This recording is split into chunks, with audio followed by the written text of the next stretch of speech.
Partaya Pratibodhitam Bhagavata Narayanena Swayam Vyasena Kratita Purana Munina Madhye Mahabharatam Advaitamritavarshini Bhagavati Ashtadasadhyayini Ambatvamanu Santatami Bhagavad Gita Bhavadveshini.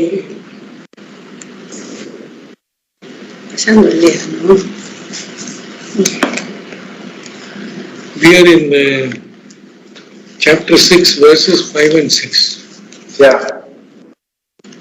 So I have sent you, that's because this summary of the 7th chapter was looking a bit cryptic. So I said, that's why I sent one Word document, one PDF. I got time only to read the first 3-4 pages. You see that. Also we can see that. Because that connects the first 6 chapters with the 7th chapter. So, Naha, Neha, Na is the thing. That also again he will say that at the end of it, before starting the 8th chapter, Swamiji will say that I will give that also so that you get the connection. Yeah, now read. 5 and 6. Verses 5 and 6.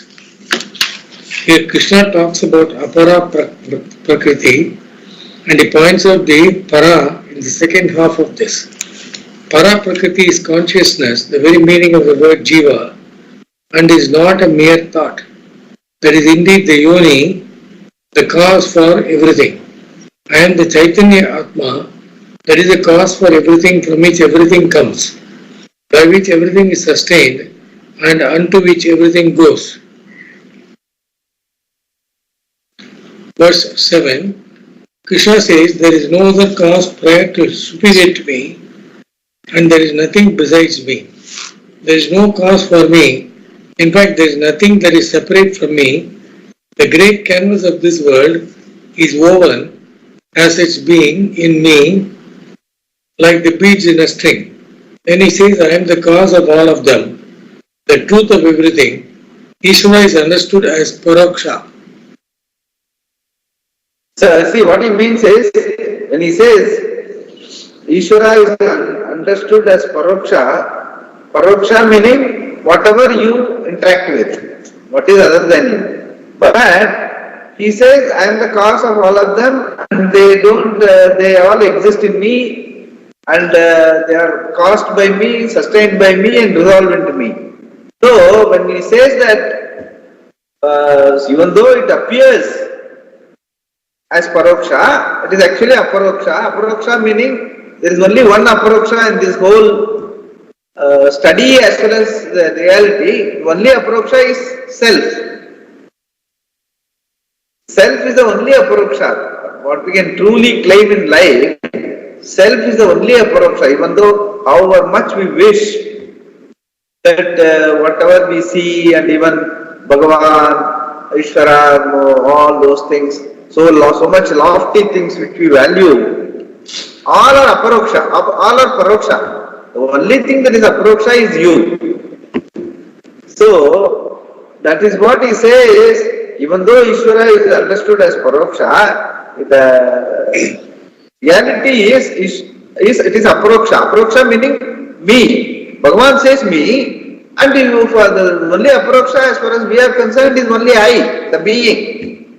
So, the Aparoksha of Bhagavan, the Aparoksha of you are one and the same, the self, the Atma. That is why he says. So, there is. Is it because Ishvara is Saguna? Is it Paroksha means, from what you say, I'm just trying to tell you what I've understood. Is it that does mean that does that mean that Ishvara, if you are seeing Ishvara form, so it is Paroksha? Yes. Exactly. So Ishvara Paroksha means Saguna Brahma. You are looking at it for the purpose of prayer and other thing is Ishvara is Paroksha. But he says there is nothing separate. That means nothing separate means it includes you also. Yes, yes. So how can you be looking at Ishvara as Paroksha? So, Ishvara is Saguna, Brahma. Ishvara is Paroksha. But he says there is nothing separate. That means nothing separate means it includes you also. Yes, yes. So how can you be looking at Ishvara as Paroksha? So, how can you be looking at Ishvara as Paroksha?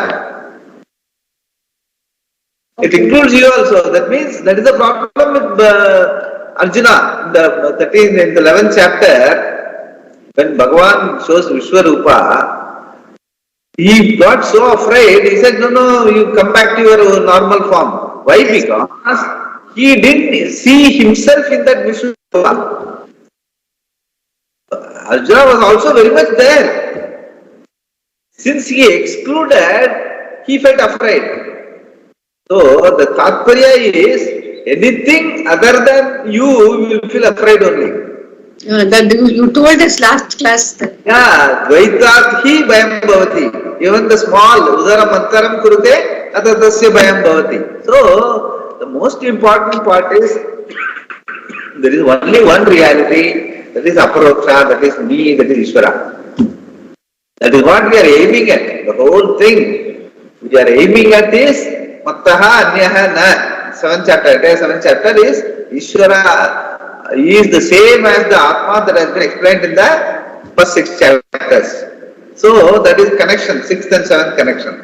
Now further they will explain in the 8th chapter how the Paraksha, what we are talking about, Adi Bhutam and Adi Devam, how the words of the Shastra explains that. That will come later. But now he is saying that 7th chapter is everything is Aparoksha only as me, but it is understood as Paraksha for worship purpose and other things.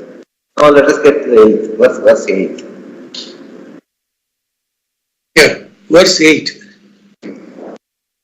Krishna starts by saying, I am the taste in the water, and then goes on in detail, talking about name and form, and the very content of it. I am the material cause of everything. A thing is there only because of me. I am the very essence of everything. All the glory belong to me. In the sun and moon, I am the light that is there. I am the essence of the Vedas. It is reduced to Om. I am the sound in space, and in a human being, his strength. Swamiji, why is he explaining every verse like this in a one paragraph? Earlier it used to be longer.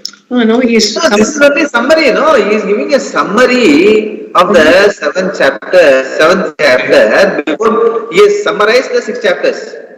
Okay. In the 7th chapter he is summarizing now before moving into the 8th chapter. He is trying to help you to recall. So that is why it all looks very cryptic. So you have to, unless you connect to what you have already, each of the verse, at that time when we explain, you have to go back and connect. Even though here it looks cryptic, here is only revising for your sake. So that you will understand. He is just helping us to revise. Yeah. Revise you that full 7th chapter, actually it is outside of this. Whatever has been explained outside of this Bhashyam, and I put it in English also, so that you will get a good grasp of the subject matter of the 7th chapter. Yeah. So read that. Krishna continues, I am the sweet fragrance in the earth, and the brilliance and the heat in the fire. I am the very life in all beings.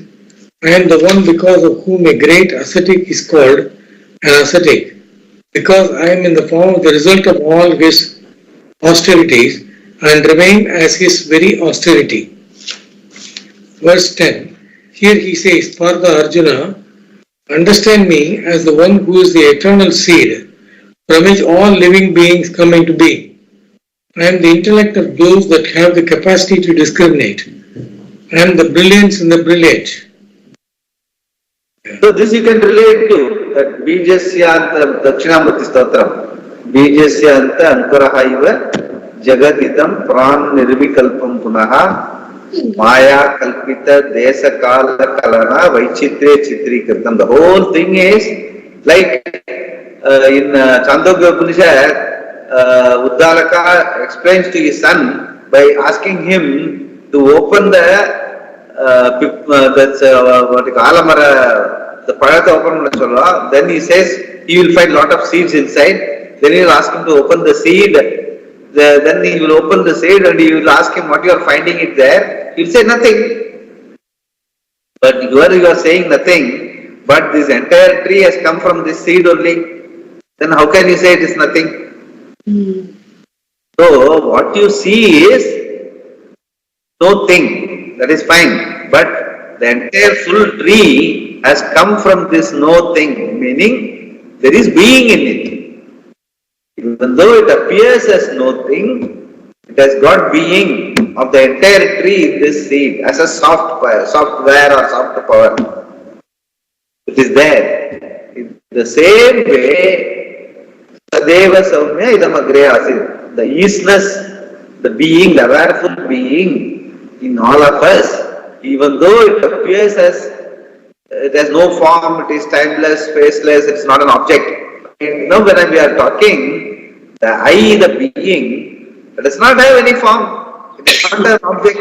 Only you feel that your emotion, your eyes, ears, body, mind, everything seems to have some tangible. They are tangible. But I, the being with which I see my own mind, my own emotions, my own body, my own relationship, my own etc., etc. Everything seems to be tangible, but I, the being, is not available. It doesn't have any form. But you tell yourself as I all the time. So the I, the being, illumines all this. And when you go to sleep, everything disappears. Only I, the being, is there. So next day morning you say you slept well. So I, the being, is the only reality. And the beauty is, it is like what is there in the seed. It appears, there is no form. It is timeless and spaceless. That is why time immemorial, it bijasya ankuraha, it keeps on coming back all the time. That nothing is lost, nothing is gained, matter and energy are indestructible, all those things. It, supported by its science. The sense, nothing is destroyed.